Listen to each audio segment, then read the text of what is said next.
All right, here I am again. Here's my beautiful face. All right. Right now I'm going to do a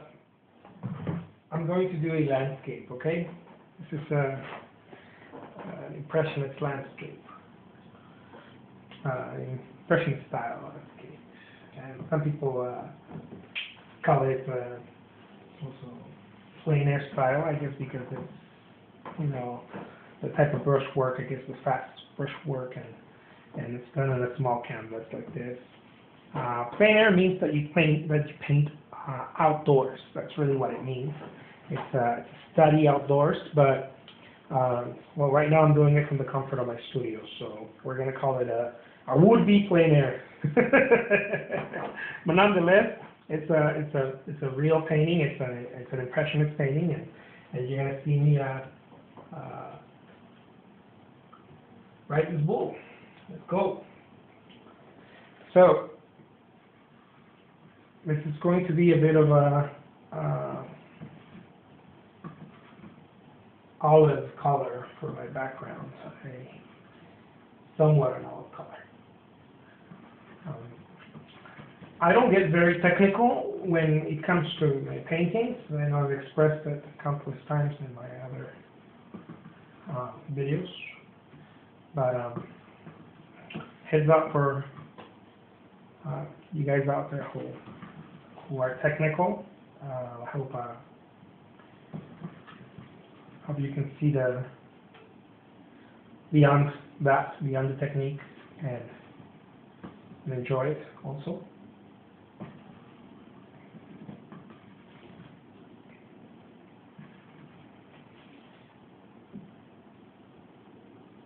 There's always something a little mysterious about, not a little, a lot mysterious about woods, the woodland, the forest.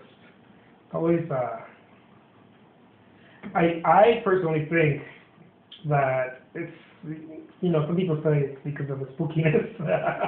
I don't know if it's that spooky aspect of the forest,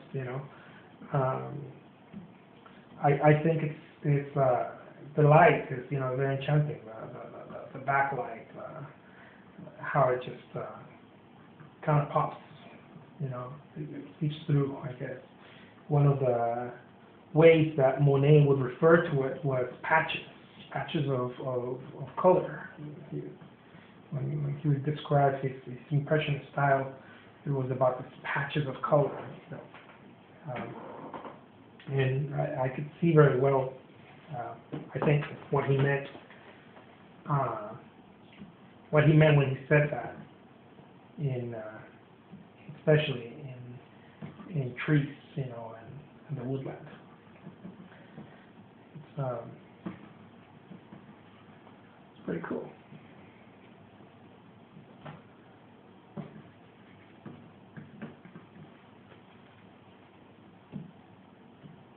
Try to keep my palette simple. Those of you who might be thinking what kind of palette I'm using, it's very simple. I'll do another video where I might tell you specifically what colors I like to use. It's not really magical. Because I used to. The only reason I'm saying is I'm not trying to sound like a dumbass. The only reason I'm trying to say this is because when I didn't paint full time,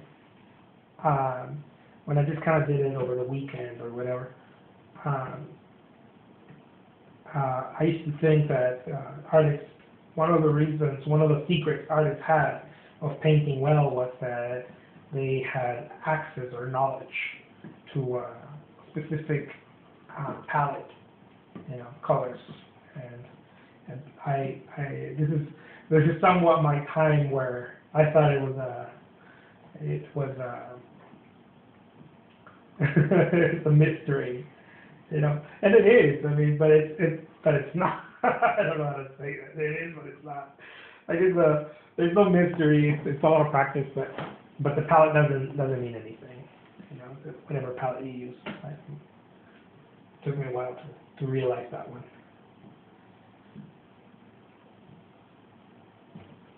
just whatever you're comfortable with, whatever you experiment, you experiment and experience. You know, that's going to be your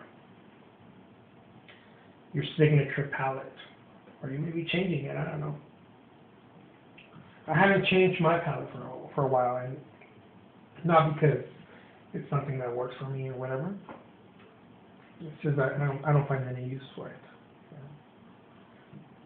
It's fine. It's really not the palette.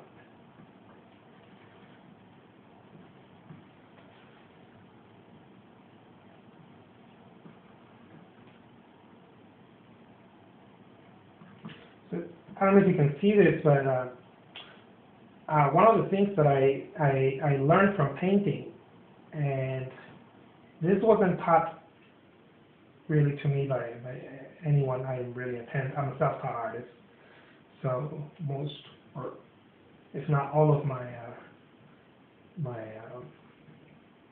training has been just, you know, personal experience in the subject, in front of the subject, and a lot of drawing, a lot of sketches, and visiting museums. I went to visit the museums and masters, and every time I had a chance to see an exhibit by Van Gogh, or you know, a painting by Monet or any of those, you know, any of those bigwigs, bigwigs. I'll go and check it out, especially two artists that I really enjoy their brushwork, Van Gogh and Delacroix. I really enjoy his brushwork. It's very fluid. Also, Jose Rivera, great influence for me. Those of you who like that type of work, I think it's Baroque, Spanish Baroque. Jose Rivera, House painter. Anyways, what was I saying? I got lost. But I don't necessarily get stuck on an idea,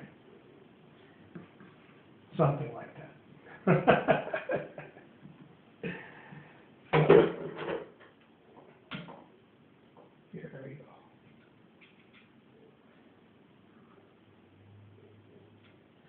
Oh yeah, I remember. I remember what I was saying.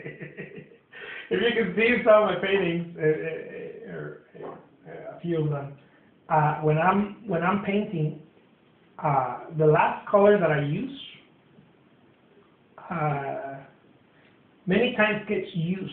I don't know if I make any sense. Gets reused in a different. It gets placed somewhere else. But in true impressionist, you know, fashion, the impressionists would use, for example, the color of the tree, right here, the tree trunk, right? Made it a little lighter and put it in the shadow, right?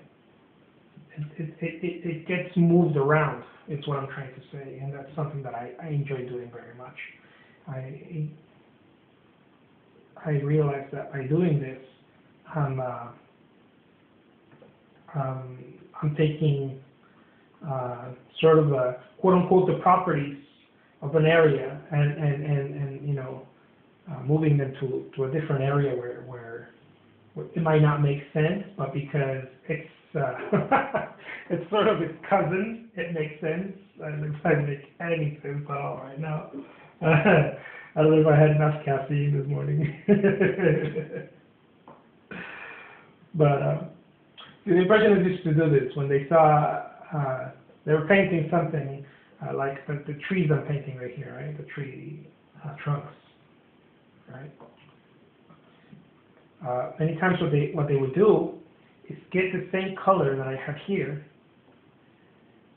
dilute it, not dilute it, you know, bring the tone down, and or mix it with another color and place it somewhere else where intuitively you know where. It's not something you think about, it's practice. Intuitively you know where it's going to fit because you've done it enough that you've screwed up enough enough times that you develop sort of a muscle, you know, and this muscle understands sort of where it goes. Okay, I would be a horrible teacher explaining myself, but essentially that's what it is. You know, you get a color and that works, that you're using somewhere, you know, and you filter it out in another area of the painting. And there's not much logic behind it. I don't think so. It's not very technical. It's intuitive. It's, oh, I know this. I'm not gonna put it in the sky necessarily, but I might put it right here. It's that same color. So I'm trying to create a flow that makes sense. Maybe not necessarily, you know, like I mentioned, technically, but it makes sense in the overall. When I'm looking at the paintings, it's one of the things that when people ask me, how do I paint? You know, what people that are starting to paint, they ask me, you make it seem so effortless. How do I get there? And of course, practice, right? But one of the things that I tell people to keep in mind is when you're painting, don't focus on an area. Don't focus on a in other words, don't micromanage. You know, you always have to. It's a dance. You always have to go from this little, you know, that to the big. You know, so you're in and out. You're almost weaving. I like to call it that. You know, when I'm painting, I'm sort of weaving. You know, it's in and out. You know, you go in and then you come out and see the area. When I paint large paintings, one of the things I like to do is have plenty of space. One of the things I like to do is paint outside. I have a large easel outside, a huge easel for very large paintings. And I'm talking about 4 or 5 feet. Those are the ones that I mainly focus on for my, you know, when I work with interior designers or galleries or whatnot. The reason I like what I was going to is that I like to go back and forth, you know, walk. There's this dancing that's happening. Why? Because I don't want to just, you know, I want to stay here, you know. Because if I stay here, I miss the whole, you know, and so yes, I'm going to go here, but with my mind also knowing that the painting is a whole, it's a whole thing. It's not just one little aspect, you know, till I get this part right. No, it's the whole painting. It's not one piece, you know. It's well, you get what I mean.